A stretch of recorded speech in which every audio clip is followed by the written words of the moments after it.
I'm very pleased to have you guys, and I'm hosting you on our feature panel for today. And my name is Victoria Emea. I'll be taking us through the topic for today on evaluating the free zone in Nigeria, a Panacea for creation and economic growth, job creation and economic growth, excuse me. The team and coalition of other civil society group wishes to provide a template for discourse on free trade zones activities in Nigeria. This particular webinar we look at how the 17 free trade zones in Nigeria can be repositioned where necessary to bring about a foreign direct investment with a view to generating a spillover of job creation and the development of other sectors. For a stakeholders approach to free trade zones development in Nigeria, the necessity of spillover, which includes creation and economic growth, to build confidence in stakeholders of free trade zone towards ensure transparency and other areas that we'll be looking at 10 to 12 minutes each, and then we can start. So I'll be speaking the speakers today. I want to introduce the speakers on today's panel. Speaker number one is Babatunde Bamigoye Esquire. He's the General Counsel. Sing Nigeria is a seasoned legal practitioner with expertise in cultural, economic rights jurisprudence, remediation, and policy drafting. He has represented both public and organizations at various levels of legal proceedings or activities. He will be discussing the topic imperative of legal reforms in free trade zone. Our second speaker will be architect Ezekiel Iya Etop. He's a social governance ideologist, a politician, a former chairman of political party with a vast knowledge of social governance. He's also he will be speaking on the topic strengthening the free trade zone as a catalyst for job creation post-COVID-19. Professor Steve Azaiki, I'm sure he's not in yet. I should go over to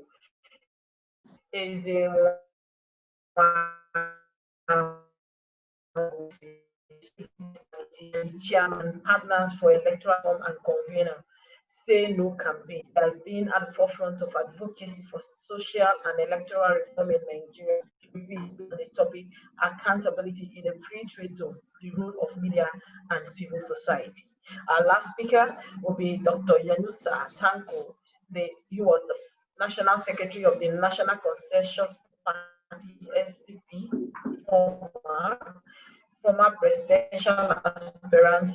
He is also a political analyst, seasoned administrator, and has a rich background in social activism. We'll be discussing the topic impact of fiscal incentive on the development of free trade zone in Nigeria. My viewers and all that will be watching, please will encourage you to send in your questions. If you need to ask any questions, you have you have to go to the chat box and then raise your hand if you want to speak, or if you need to just send messages. I think we'll be encouraging you to send messages along as we progress. So my first speaker will be Barrister Babatunde Bamigoye. Yeah, thank you very much. We thank also the agencies that we are discussing today, the NEBZA, that is Nigeria Exports Processing Zone Authority, as well as the Oil and Gas Free Zone Authority. We thank you very much. And of course, again, we thank the audience participating at a time like this. It's always an exciting opportunity for us to be part of discussions that will eventually lead to a re-engineering of the process of wealth creation and employment generation. Colleagues and I here doing just that. Having said that, just like the moderator said, my brief is to succinctly look at the imperatives of legal reforms within the free zones. The best way, I think, for us to understand 19th century. We are talking about 1800s. You can cast your mind back, although we are not around then, but you could imagine the level of civilization at that point in time. Countries create free trade zones actually to help it to create a kind of comfort zones for enterprises to thrive. So at that point also, Michigan was just coming into it was just joining in the union around the early 19th century. And they engaged in so many, governments engaged in so many activities, they all failed. And they now realized that they had to, create an enabling environment, which also is the purpose. So they changed their laws. They changed their laws to be able to achieve this feat. And the story of Michigan, we are here, we are celebrating today. We look at the industries that are over there, came as a result of the liberalization policies, creating enabling and all that, removing government intervention, putting, giving tax incentives, which are the real, objectives of the free zone authority. So in effect, we have seen countries benefit from free zone principles. And so when in 1992, Nigeria decided, to come up with its own free zone arrangement. Don't get me wrong, it wasn't really particularly free zone that was created in Michigan, but the same principles used for free zone was using their own custom territories, creating the enabling environment. So we have a custom territory in Nigeria, quite large, 900, to create certain for GDP to create wealth in foreign exchange. The president then, General Babangida, promulgated the decree called the Oil and Gas, the Free Zone Nigeria Export Processing Zone Authority Act. After that, 1996, we also had the Oil and Gas Free Zone.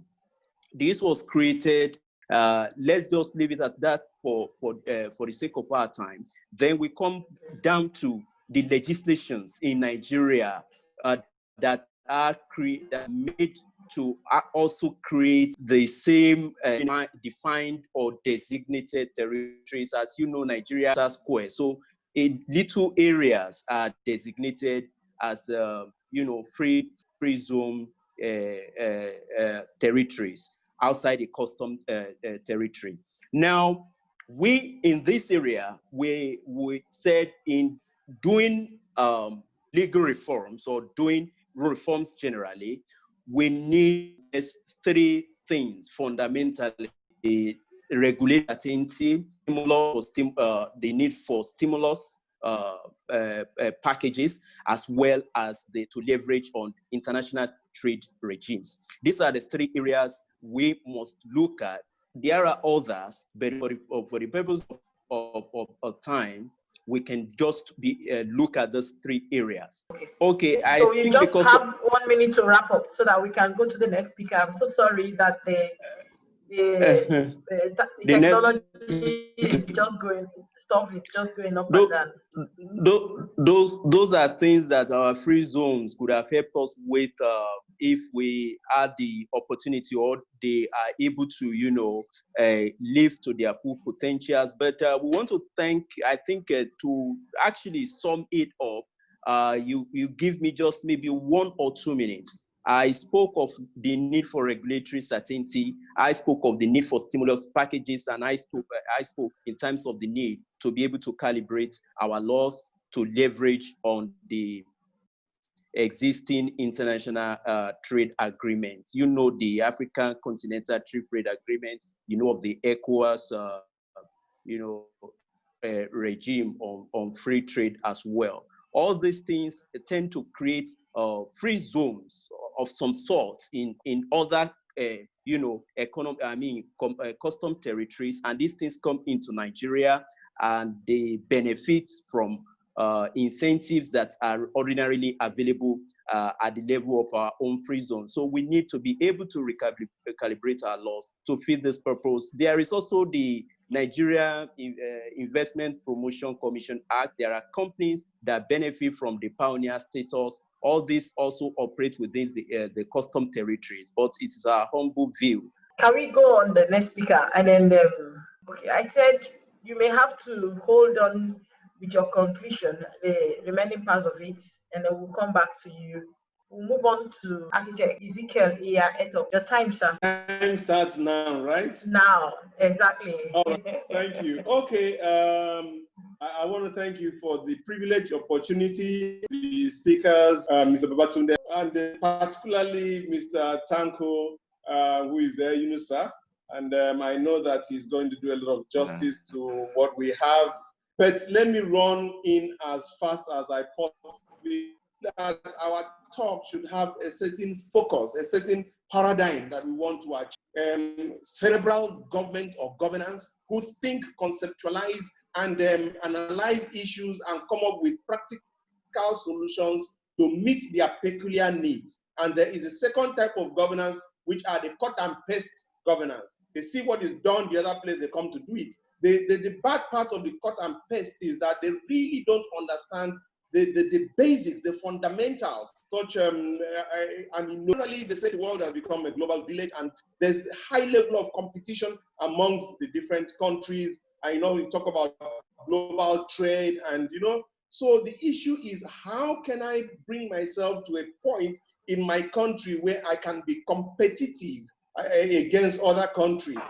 Apart from that, there is the other side where you have aspects of governance, of the income. In the income, you are thinking in terms of, how can I generate so much, which are the different strategic advantages I have, how can I make so much money? And within the context of income, one area that comes very, very, we want to encourage export as much as possible. So we give them a lot of incentives and all those things. I think that's where we have the birthing of the free zones. Is that concept is a baby that you watch over particularly, because you want to, as much as possible, have, trade surplus by way of encouraging them to. It's such a shame. When that happens, other manufacturers from other countries will say, wow, we see what's going on there. You rush in, so you achieve two things. Number one, there's going to be foreign direct investment. Number two, there's going to be good production that will bring you a lot of foreign earnings. Now, when you understand this as the concept and the essence of the free zones, what my brother Babatunde comes in, you don't need to beg government. Government is the one that's having an eagle eye on you to watch out whatever problems you have so that they can help you solve, because by your being productive, by your making profits, by your being everything, the ultimate gainer is the government, by way of direct foreign investment, by way of attracting foreign exchange, by way of job creation. And if they are smart enough, they will be able to target the sort of technology they want in that country, and consequently lay emphasis and give sweeteners to such people, and have the policies that will protect the local industry by encouraging technology transfer without saying that much. Now, these are the things that come in to governments that are thinking. It's not the government that is just doing politics and where they can get money. So instead of encouraging the people, they are taxing the people. They are thinking of how to extract money from the people. It's like a cow.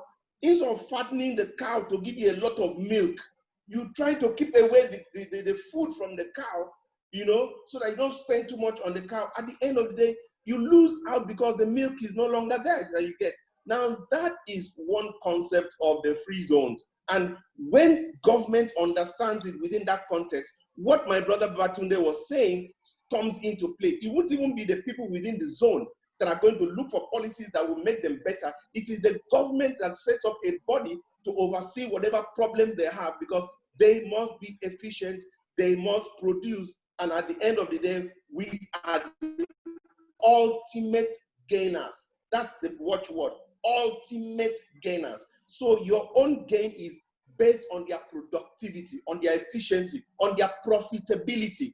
Even you getting the taxes, look, the 1% tax from 1 billion is better than 100% tax from 1 million. So what do? You encourage their productive capacity, while on the other hand, bringing down the things that will hinder them. Now that is one main thing.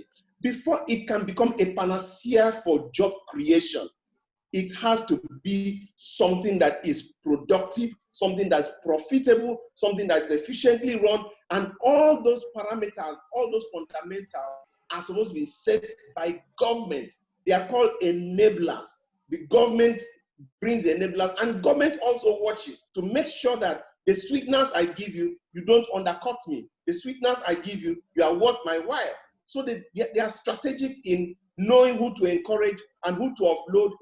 Governance has to be cerebral. That's why I'm saying I'm happy that my brother Yunusa is here, because we are sick and tired of government that has no face, no direction, nothing. And I think the time has come when we must get angry with ourselves as professionals and make sure that we stand up to bring about cerebral governance that makes sense. Finally, when you look at what you have, the free zones is a concept which can be applied in more ways than one. And today I want to give another aspect that the government should think about with respect to the topic. Globally, all over the world, one of the greatest producers of jobs is real estate, housing. Nigeria has humongous housing deficit, over 17 to 21 million housing deficit. What an amazing investment opportunity. But nothing is happening. And who is asking a question why nothing is happening? It's because the investors find it not conducive for two reasons. Number one, the governance system just milks and makes it difficult for it to run profitably. Number two, the legal system protects the man who is renting your property. As a result, you, the investor, you're not sure you'll be able to get your money out.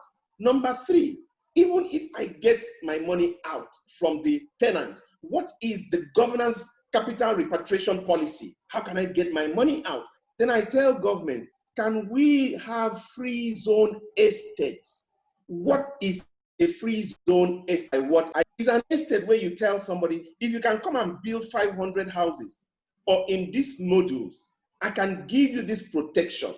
Number one, I can guarantee you that your monthly rentals is guaranteed. And if anybody tries not to pay, I will, because it's a special creation, allow you to foreclose that place without any legal obstructions or obstacles. Number two, I will make sure that you have a priority in capital repatriation. Number three, I will make sure that, so I give you 1, 2, 3 sweeteners so that you can bring in your money, invest in this massive shortfall. I assure you that you will be able to get your money as guaranteed by government. If they don't pay, we will pay you, but we'll get that person out. Now, if you're able to apply that concept of free zone, which is a concept that encourages direct foreign investment under a protective cover and with what you may call sweeteners, that is the concept, that's the spirit of free zones. If I'm able to create that within the housing subsector, you realize that people will come in massively to invest in housing. Two things happen. Number one, the rate will be fixed and low because of the sweeteners. Number two, there will be job creation because of massive investment in real estate. And number three, there will be direct foreign investment. These are the things that make for. Thank you very much, sir. Thank you very much, sir. Yeah, Ezekiel Eto is a social governance ideologist, a former politician, and a former chairman of a political party. Yeah, and also a real estate guru who initiated the Shelter and Free Housing Estate in Akwa Ibom, the first man at his very young age. Thank you very much, sir, for this very insightful discussion. So we now move on to our next speaker for today. It's Mr. Ezenwa Nwagu is an activist, a civil society personality, and the chairman, Partners for Electoral Reforms and convener, Say No campaign. He has been at the forefront of advocacy for social and electoral reform in Nigeria. He will be speaking on the topic accountability in the free trade zone, the role of media and the civil society. Your place now, sir. Sometimes I just feel a bit worried when we fail to appreciate that democracy has created different rules for different people. And sometimes it's arrogance. I feel it's arrogance when we do not understand that there are people who have responsibilities to deliver for the Nigerian people, and most of them are very educated, very, very educated. So why they are not delivering will not be because they are not necessarily equipped to deliver on the task that they have. Let's take, for instance, the conversation that we're having around the issue of the oil and gas free zone and the other free zones. There is a regulator. That regulator is called the Oil and Gas Free Zone Authority or something like that. Now, for you to qualify to lead that regulatory agency, there are basic experience and qualifications that you need to have to be able to deliver that job. So if they are not delivering, if there are shortfalls, if there are gaps, it will not be purely on the basis of the fact that they do not have the requisite qualification to do their job. And that is where civil society and the media has a role to play.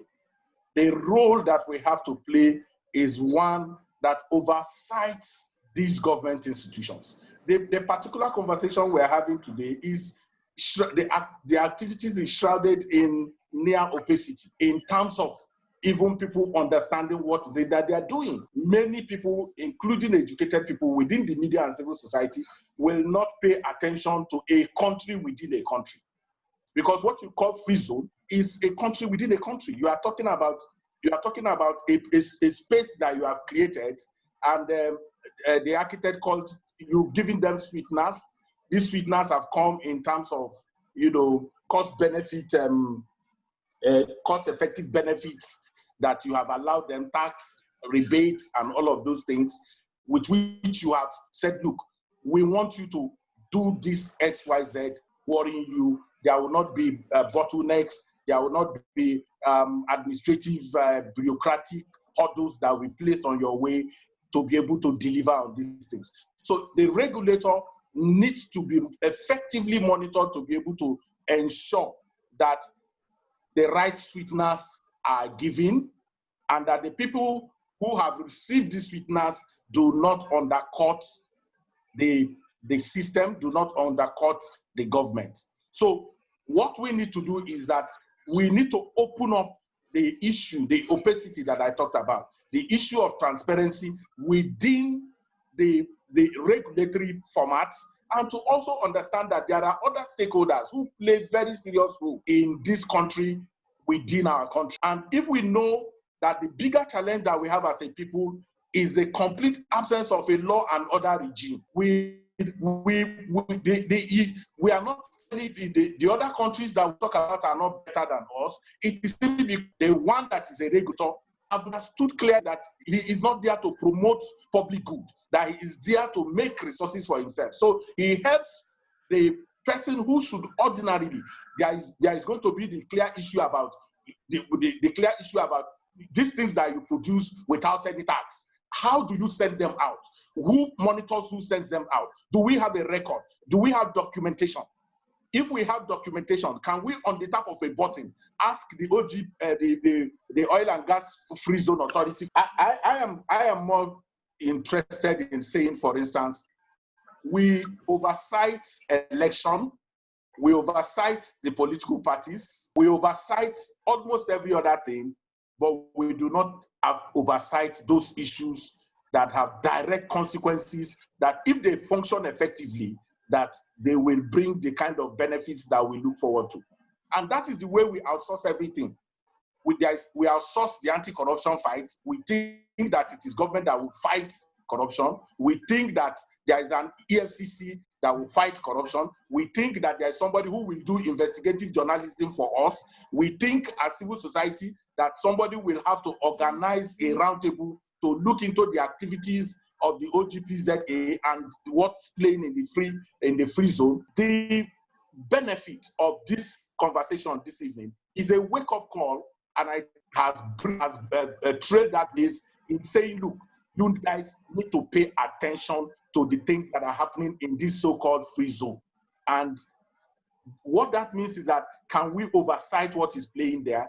Can we build the necessary capacity? Because for you to engage that environment, you need to also build the necessary capacity to be able to do that. Does civil society, does the media have the capacity to interrogate the things that play in that environment? So within the period beyond this conversation, are we going to build that capacity? Are we going to engage these issues? Are we going to begin to make demands on what are the benefits within the period that these free zones, whether it is the on the oil and gas free zone, whether it is the Warri free zone, whether it's the Lekki free zone, whether it's the Akwa Ibom Park, whichever, all of those things, they are just there. We know they exist. We know that Dangote is promoting one. We know that Ben Okoye is promoting the brass own. All of this we know, but we do not put a searchlight on the activities and the things that happen there. We have assigned it to the regulator, but the regulator himself needs to be regulated, and that is what our experience in Nigeria is.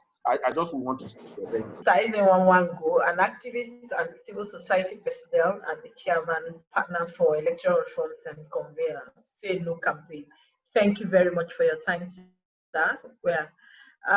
We'll be moving on to our last speaker, Dr. Yunusa Thanko. He was the former National Secretary of the National Consensus Party, SDP, a former presidential aspirant. He's a political analyst, a seasoned administrator, and has a rich background in social activism. We'll be discussing the topic on impact of fiscal incentive on the development of the free trade zones in Nigeria. The floor is open to you, Dr. Yunusa, sir. You have the floor, Dr. Tanko. Can you hear me? Yeah, yes, we can hear you now. Good afternoon, ladies and gentlemen. And I want to thank everybody that has spoken and then giving me the last batch of it to really consummate all that has already been said. Let me quickly give credit to most of the people who have written so much fantastic write-ups on the export free zone or free trade zone, as the case may be. Let me use Afolabi Elebiju Esquire as a point of contact. And then my presentation is actually on three parts. One, I want to talk on the area of the actual insight into what incentives on the free zones are, and then probably what really is the free zone. And then secondly, I will talk on the reality on ground. Then I will quickly conclude. Now, I'm talking about the impact of incentive on the development of free trade zones in Nigeria. Now, the incentive that we talk about, incentives are things that will attract you to do something, probably locally or internationally. So what do we really have on the ground as incentive? The incentive actually for most of the free zones are basically on tax. Basically on tax, maybe tax credit, tax advancement, or now the incentive, when we talk about incentive, these are numerous provisions that are made to encourage individuals or companies wishing to operate in Nigeria under the export free zone, and they make you to act and show interest. Thirdly, the type of incentive that we do have, what kind of incentive do we have? There are basically two types of free zones. There are the specialized export free zones in Nigeria, which have to do with the oil and gas sector, and then there are general purpose export free zones, which have to do with generality of interest and trade and goods and all and services. Now, the trade incentive that are being given, sometimes maybe on the general purpose, have to do with custom incentives, immigration licenses, tax capital incentives. Most of the time, all of these things do interwoven when it got to the oil and gas industry too. I remember vividly when we used to have have the Badagry border. You remember very well that our economy was given so much hope and life to the free zone, probably they call it that way in the Republic and Togo. But the moment these borders are being closed in Nigeria, you see the places like as dry as anything. Now the Nigerian government is thinking inwardly on what to do as regards to the import and free zones in Nigeria. Now, when we continue to talk about the incentive available, we talk about exemption from duty and freight exchange regulations. Sorry, I apologize. I can hardly hear you, but I've jotted down some of your points here that will come back to you as a question. Thank you so very much, all of you, for your time today. And then this panel has been very interesting and insightful for the Nigerian viewers and myself here. I've learned a lot from this section. The rules remain: send in your text text through the chat box if you want them to be answered, and we'll go on to the first part of the Q&A, which is my own question coming to you. There are some questions that are drafted here. For some of them, I will read out, and then if you know you can deliver on that question very well, you can take it. But some will be directed at you specifically. What are the legal reforms? What are the legal reforms you think are needed? Because you talk about the gray area on power and supervise. And how do we use the reforms to actualize the objectives of attracting investors in the drive to create jobs after the pandemic? Basically, can you hear me now? Yes, I can hear you very well. Very good. Now, basically, what we need in terms of legal reforms, we need certainty. And like we said earlier, we have two agencies basically regulating the sector. But the NEBSA Act has a provision that enables the president to establish free trade zones. The oil and gas free zone act does not have that enabling provision. Therefore, it may be difficult, legally speaking, that is, for the Oil and Gas Free Zone Authority to establish free zones independent of the NEBSA Act, because the power to establish zones are created or are domiciled are enshrined within the NEBSA Act. So we need to be sure. For instance, if you look at a place like Dangote Free Zone, the Lekki Free Zone, you have oil and gas coming up there. You have other industries, co-location and all that. Then the question arises, who gets what, where, when, and how? But in our view, we think that if the oil and gas free zone is properly reformed, it may have the power to create within jurisdiction, within a specific territory, that these are oil and gas zone and nothing more.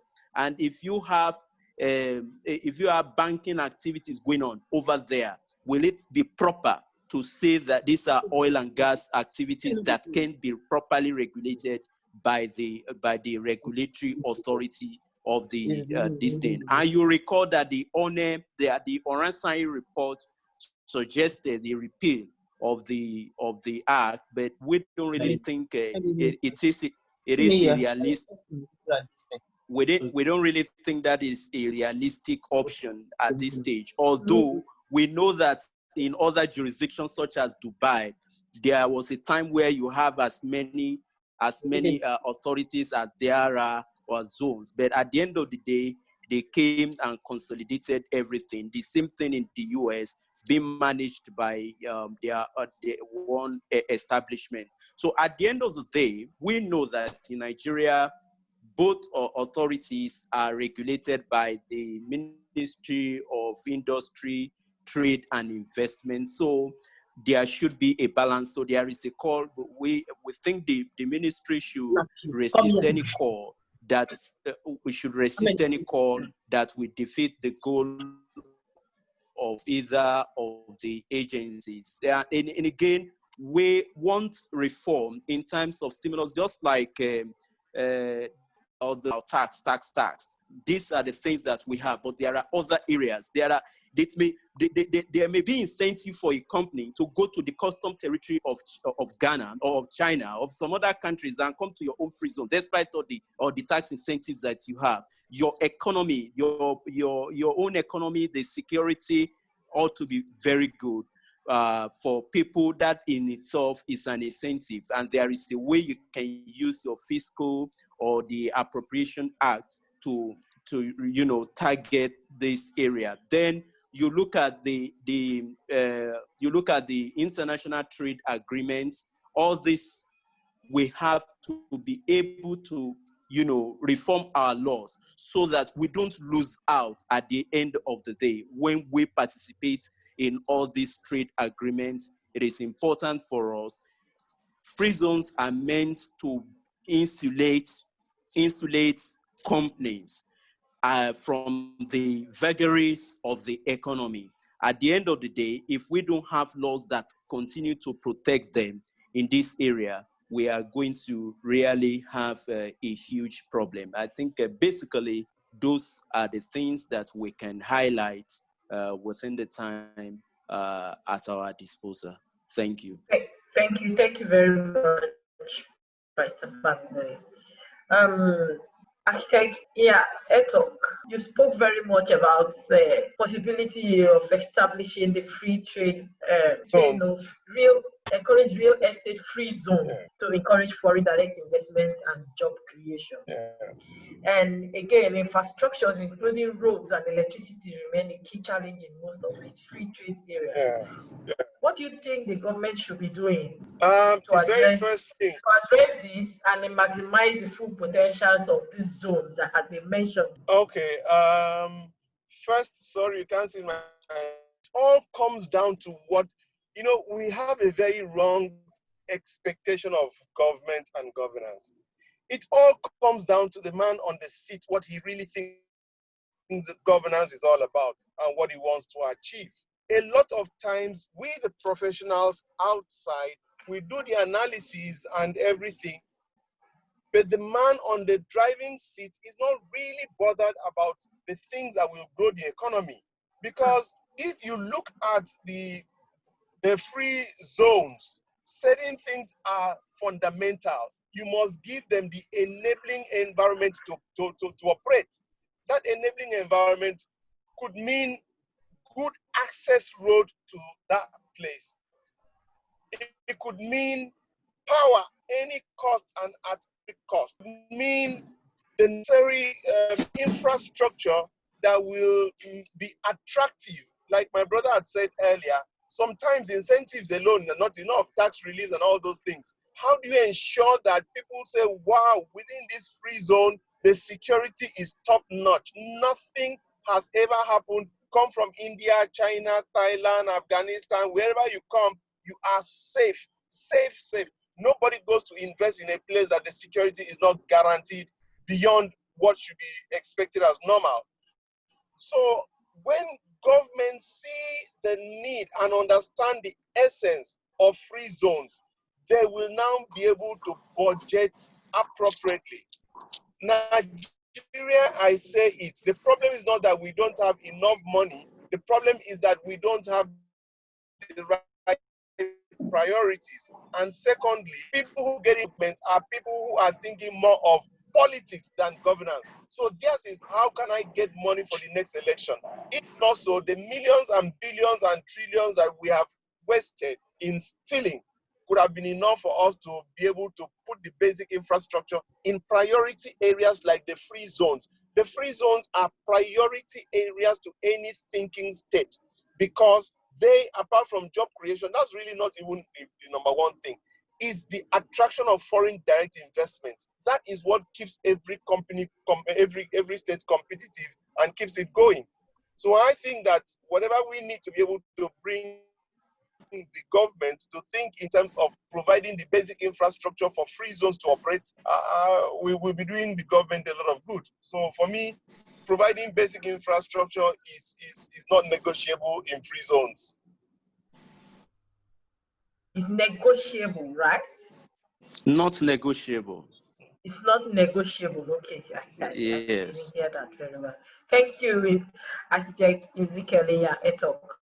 Our next question, we'll still come back if we have time to take second round of the question.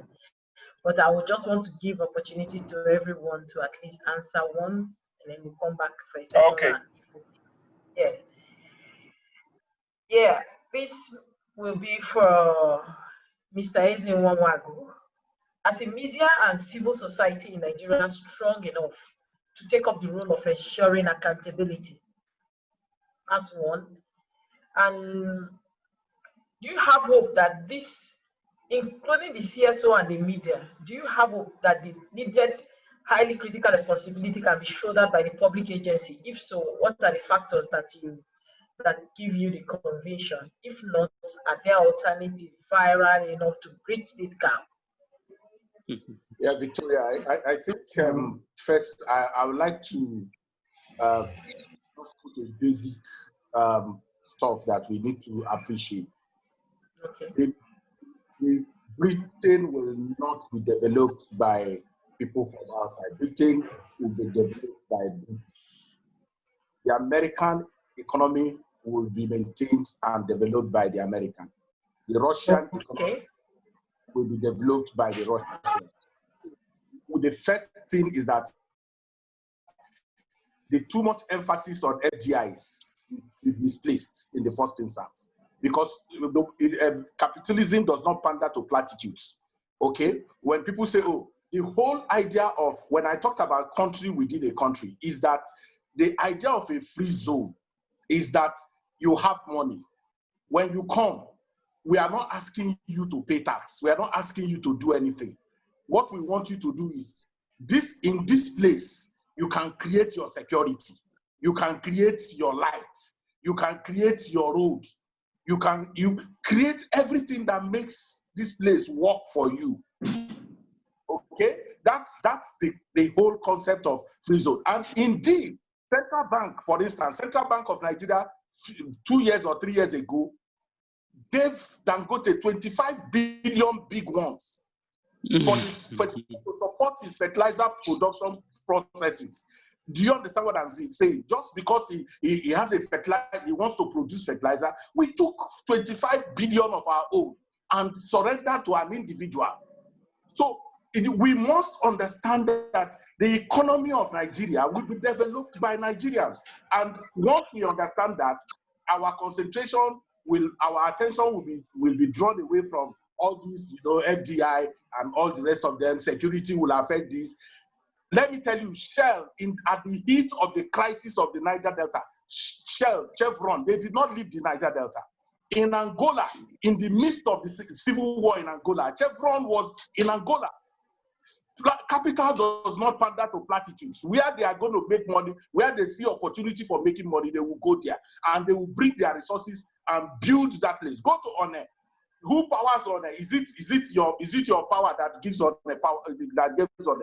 Even the oil industries provide their own power for their staff, to the point that to their house there's a tunnel that gives them power to their homes.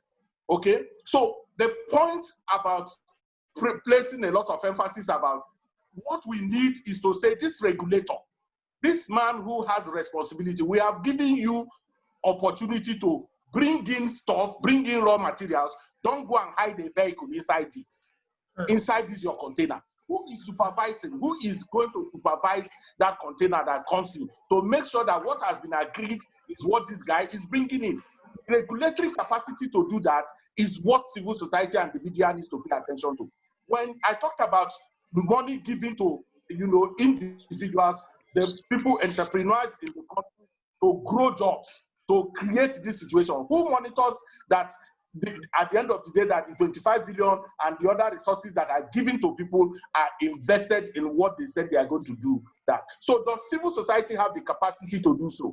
That's why I talked about that we need to continue to build capacity in areas that are not tested. And that's why I am particularly excited about what Seeing Nigeria is doing, drawing attention to an uncharted course, an area that we are not paying attention to. What we need to follow up on that is to say, okay, if civil society media will need to pay attention, what is the training needs that are required to build their capacity to do that? That's the next phase of the work that Sing can get into. Sing can say, okay, we want civil society. As Sing itself is a civil society. So the media, we need to build our capacity to begin to pay attention to this area. And what are the training needs that are required? Who are the experts? Who have the competence that we can borrow from, both within and outside of the country, to be able to oversight these institutions? How can we interface effectively with the regulator in a productive, rewarding, engaging, beneficial manner that helps them to understand that civil society and the media are not in adversarial relationship? We are there to complement their work and give help, Philip, and help where it is required to be able to do the work that they do. So for me, it's not about whether I have hope. If the hope that we have is why Sing, for instance, is organizing this conversation, drawing our attention. If we are not optimistic about the future of our country, all of this won't be taking place. But what will be required will be training, building of capacity, and working together, borrowing muscles. There are civil society organizations who already, I'm sure, have capacity in this area. I can tell you, for Integrity, for instance, Sojia Pampa's organization works already with a lot of, private sector people, and they have built capacity in this area. We can borrow muscles from them to be able to engage this uncharted course that we are going into. And that, for me, is the way to go. Then the most important thing is to also be ideological. Sometimes we are not ideological about how we engage some of these issues. And it's exciting to always talk about FDIs, foreign direct investment, and what is the percentage? What actually is the percentage of foreign direct investment that can defrog your economy as a people? You need to build the capacity of your own people to invest in your country and ensure that they do what they need to do to be able to get these benefits. Thank you. Thank you, Mr. Isamawabu. Thank you. The next question is for Dr. Tanko Yemusa. In the depths of fiscal incentives, which part of the dual trade models should attract greater emphasis by the government? Import or export? That's one part of the question. Are existing incentives enough, or are they well thought out such that their impact can be measured? And you spoke about the underutilization of the 33 free trade zone. For architect Iya Etuk. His name, he said, I heard you saying that real estate is one most profitable agency in terms of job creation. Who are the class of people that turns out to benefit from real estate investment in terms of profession? Also, how does it benefit job seekers who do not practice construction or engineering as a profession in terms of promotion? Architect Eto is not here now. Okay, maybe I should go on to my second question to. Maybe we can answer that. Okay, you can. Hello? You can answer, right? Yes. Let's attempt the city. Okay. Forced to structure, to build housing. It creates, there will be people that will, work even on the site. There will be people that will do blocks. There will be people that will, do that will sell wood. The planks you and cement and all that. So it has a lot of benefits, and we wonder why that sector, the real estate development has not properly. it may not be like a rent arrangement at the Better Housing Fund, where all of us, every person that is any income in Nigeria ought to be contributing to. And then this can be used really to stimulate the real estate aspect of the free zone. So definitely those that are seeking job can get employment. It's happening everywhere. And those that really even need housing can also benefit from that through contribution to the National Housing Fund. So it is a win-win for all. And again, if you look at the diaspora, maybe not necessarily as our chief, maybe we shouldn't call him a comrade, but Mr. Eisenwa said, maybe not necessarily foreign direct investment from foreigners, but we have our own people. We have Nigerians in diaspora, we have Africans in diaspora. The free zone area that they can be sure that their investments can be safe. And I think we can encourage that even if we don't go looking for, portfolio investors. Our own people want to remit money. The remittance, I think, from the diaspora is just, in terms of GDP, is next to Lagos and Rivers. So they have the capacity, and if we create the enabling environment for them where their investments can be safe through the free zones, especially those who want to build houses, they want to have their own homes back in Nigeria, we can have that. And then people can get job through participation in the development. Thank you so much, Mr. Babatu. I hope that answered the questions of the year. I just hope so. From the audience here, thank you so much. Thank you so much for that insightful. Dr. Tanko, we're going to take you again to know. They just informed me that your audience, so you take back your question. So the audience, for the sake of the audience, Dr. Tanko, over to you, sir. There's a key point that I want to raise as regard to one of the key incentives that can be provided for any investors, locally or internationally. Key policy. You see, in Nigeria, it is an unbecoming scenario where whenever a government take over, they will juxtaposition the former policy that they've already established, where an investor is seen that is making a lot of impact, then there will not be all the incentive that have been promised. That incentive will no more be there. Example, if former President Jonathan has in, just forget about that particular policy, and then that will make those particular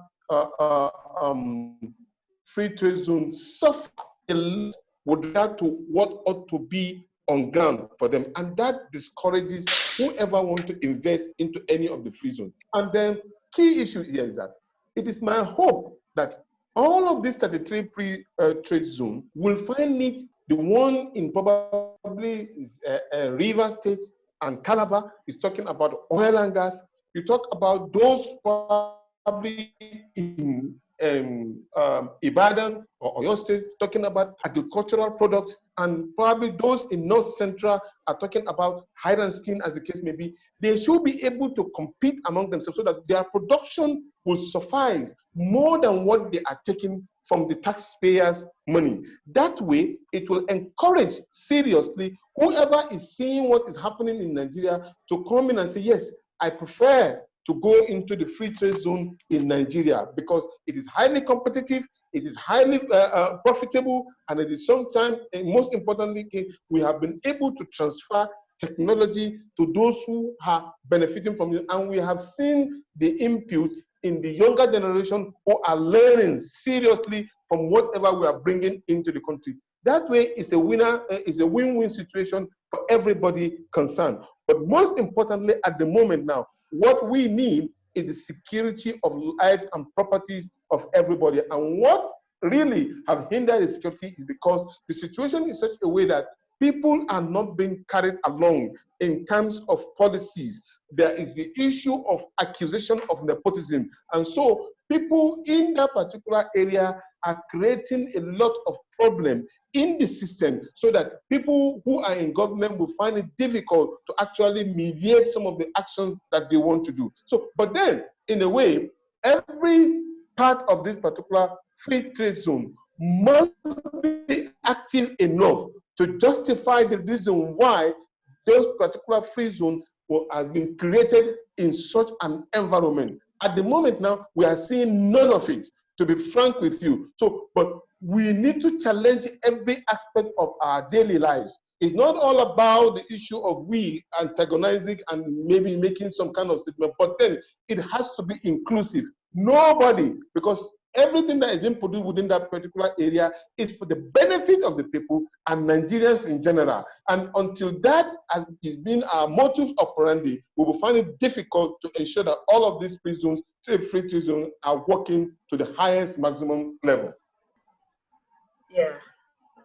We talked about the accountability in the free trade zone and the role of media, society, and all of that, specific key roles this media society can play to ensure accountability and probity. We've spoken much about that. But now, does this require education and sensitization about accountability help in the drive to create jobs after this pandemic? What will be the task with carrying out this task? That is the one. Victoria, I've already explained, I've enumerated that, and I think, but at the risk of repeating myself, I'll yes, just I'm simply talking say, about the education and sensitization area. What role, what specific role do you want? You think that the government? If the educator himself must first be educated. Okay, like the regulator to be regulated. Okay. The person who is going to educate people must himself be educated. It's important. Okay. So we talked about what are the training, what are the things that are important in driving that capacity, building that capacity, with which you can now go outside to educate other people. But sometimes I really get worried about how much we can do as citizens, as citizens, when we come together and demand accountability.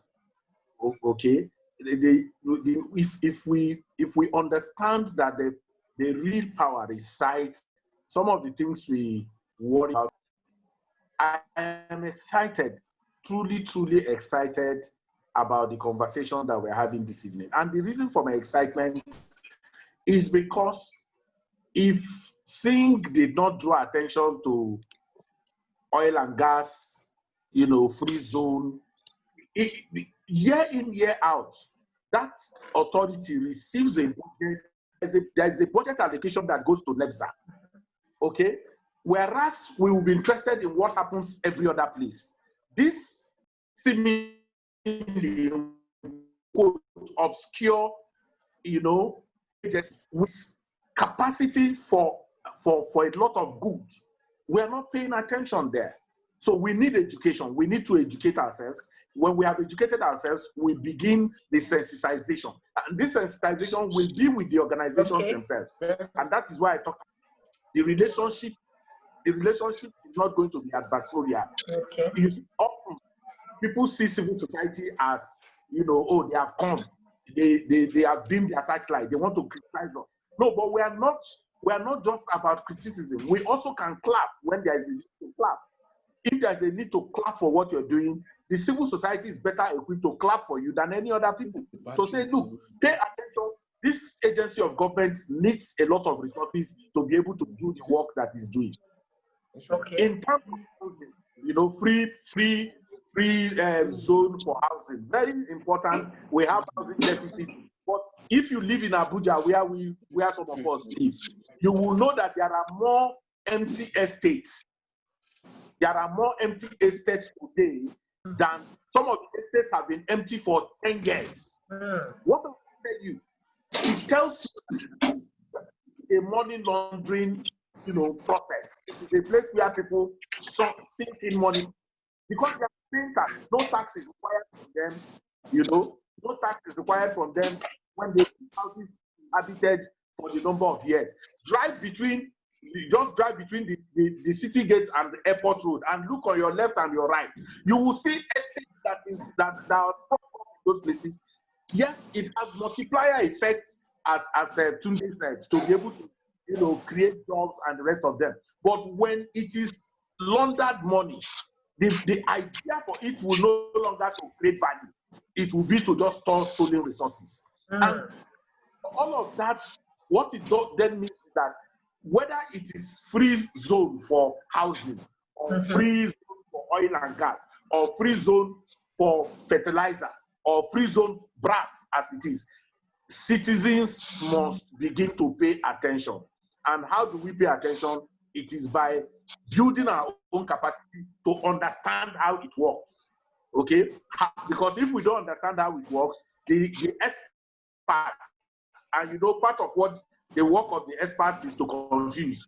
When people tell you they are experts, they use their experts to confuse the situation more. So if you understand a few things about environment, you are able to open it up for more people to understand what's going on there. And that is what is called transparency. That is what is called accountability. To demand accountability from those who hold that place in trust for us. And for us to demand accountability, we must understand what it is. If we don't know what we are going to be asking, we will be getting the wrong answers and we can even be misdirected. Thank you very much, Mr. Ezenwa. And this question is for Vice Babatunde Bamiboye.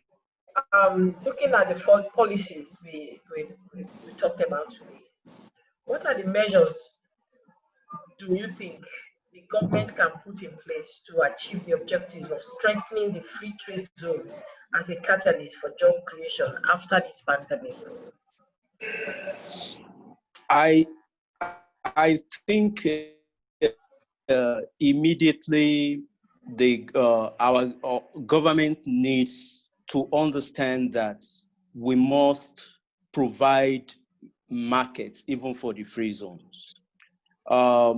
You could recall that part of the incentive given to, or rather, when the U.S. government gives a rebate on tax, they try to get the taxpayers, give them the purchasing power within a free market environment. It's in the custom territory, you could so like maybe 25%, and I think we have to review all that. I don't see any reason if that's producing for only 25% could be sold in Nigeria, then we go and import at exorbitant prices somewhere else. No, we have to review that. Let's create the free zone. Also empower the market. That is the incentive. Nigeria has a market, but what is the purchasing power? And that is, then we have to look at that very, very critically. And then again, in terms of transportation, what is the access? How do they move their things? How do they offload? How do they package? These are things that immediately the governments can do. And then again, in terms of policy, governments can be their first buyer. For instance, if we have a company like Innocent producing within the free zone, we should be able to patronize our own products from that area. I think the whole idea that you can only sell this or that much more than what we used to have.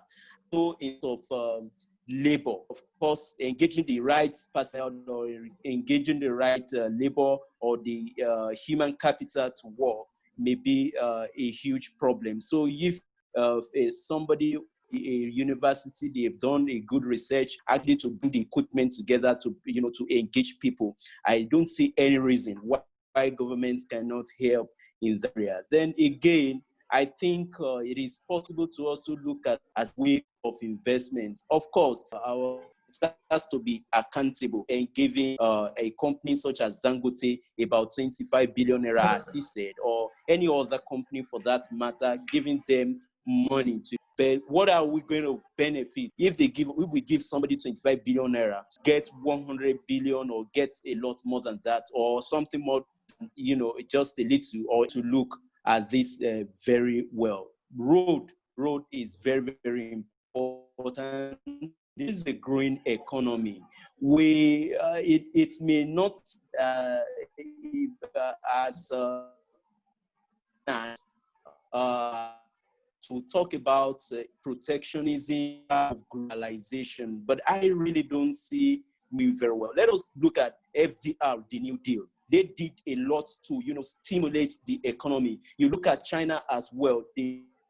China did a lot to protect. China did a lot to protect its own local producers before they open up their markets. You look at Singapore, you look at Dubai, UAE. If you are going to be part of any sure, not a free zone, it's not creating a free economy, not a kind of agreement that we allow Thailand to generate in that needs to be protect the policies that we stimulate and the policies, of course, that will more integration or purchase, or the policy that will broaden and deepen the markets available for the free zone, the enterprises license to operate within the free zones. Yes. It's fine. Thank you very much. It was very okay. Can you hear me now? I can hear you. Can you hear me? Okay, yes. I would like to ask you this question because you talked about the importance of the fiscal policy. Yeah, the fiscal incentive on the development for the free trade zone. So I want to direct this trade agreement implementation of the African continental trade, the delay to the pandemic. How can the government take full advantage of this to equip the free trade zones for maximum impact? You remember you talked about the underutilization of the free zones. So with this delay in the pandemic, what advice do you have for the government to take this advantage and then equip areas where the developments are critically needed at this time? Normally, not to say we are downplaying some of our activities in Nigeria. Anytime we are supposed to do something, we don't really do them on time. And we only waste a lot of time before you say you are preparing. So now with the pandemic, we are giving you a lot of room to be able to put your house in order. I keep on repeating this issue about security. It has been a big problem for us. Can we quickly put our house in order to secure those areas where these free trade zones are? But you see, it's not even within that particular free trade zones area. What about the larger society? How comfortable are they? How accessible are they? How friendly are they? So if these particular areas are being carved in such a way that they can accommodate a lot of people. Let me give you a simple example. I was in Nasarawa. There's a place in Nasarawa. It's a river. It's a natural river that has a salty taste in it. In that particular place, you can produce a lot of salt. But when you go to that particular area, let's assume that we make that particular area as a free trade zone for regard to issue of salt, and then we protect it. We make the area accessible. This is not available at the moment now because we have the issue of bandit and commercial and communal clashes within the thieves, and then Fulani herdsmen and all. Have we been able to curb that? No, we have not been able to. And for anybody who wants to invest locally and internationally, he'll be scared of this particular threat. So we need to protect those particular people. We need to protect the environment. We need to provide a lot of incentive as regards to issue of roads and then communication, which is very, very key. So in the issue of this particular pandemic of the COVID-19, what the government needs to do is that kind of extract all these areas where there have been various challenges. Is it as regards to power supply, security? Is it as regards to the road connection? Is that regard to communication? Is it regard to of skilled or an unskilled labor, which is very, very accessible to this. So the African trade agreement must look at it in a way that is advantageous to Nigeria. The key one is advantageous to Nigeria, so that, because what we wanted, why the whole issue of free trade zone is being established, is to give technological advantage or transfer of technology to Nigerians. Two, to ensure that will revigorate our own economy. Thirdly, to ensure that number of employment to our youth. And if all of this is not available for us to benefit from, then there's no need for us to have any free trade zone. So what we needed to do is to ensure that all of these things are available for us to benefit maximally, so that by the time the agreement is being conceptualized and established, many of Nigerians will be very, very happy. Imagine you have 33 of these free trade zones in Nigeria, 33. And all of them are not as functional to maximum level. So what are we? We are only wasting a lot of taxpayers' money. But I believe strongly that this free trade zone could be useful to the benefit of Nigerians, because if we put them to maximum use and look inwardly at the capacity and what they can deliver to the Nigerian people, we would have been better off. Imagine if majority of our young ones have been trained in terms of technology with regard to handsets and all. Imagine if our young ones are being trained as regard to agricultural produce and a large number, e.g., rice production, yam export. We talk about maize and millet and other things. What about the major income of Nigeria? Oil. Do you know how many byproducts are there in the barrel of oil? Okay, so can you imagine the oil and gas, what can be available, what they can get at the byproduct? There are so many things, but we are underutilizing all of this. And I keep on wondering, is it that our leaders are not strategically thinking, or is it that probably those who put in charge of those particular places are not capable, or is it that probably there is a kind of conspiracy against the state? You will have a good idea on ground, but to implement it becomes a big challenge. And these challenges are only detrimental to the survival and promotion and advancement of the country. We need to get these things right on board and get them corrected. These are ideas that can be beneficial to the Nigerian government, especially its own youth, who are crying every now and then that they are underutilized. They are only benefiting only from the music industry and Nollywood, and what they can do even better. I know we have that capacity. Thank you very much, Dr. Tako. Thank you very much. We're about to wrap up now. Thank you very much for this very vibrant discussions and the impact and insights we have gained from today's panel. As we wrap up, I would like each and every one of you as a panelist to give us one key takeaway to us or the Nigerian government or anybody who is viewing. What is that one thing you want to happen as we speak? I think I first, once again, want to thank everyone. We thank all the speakers.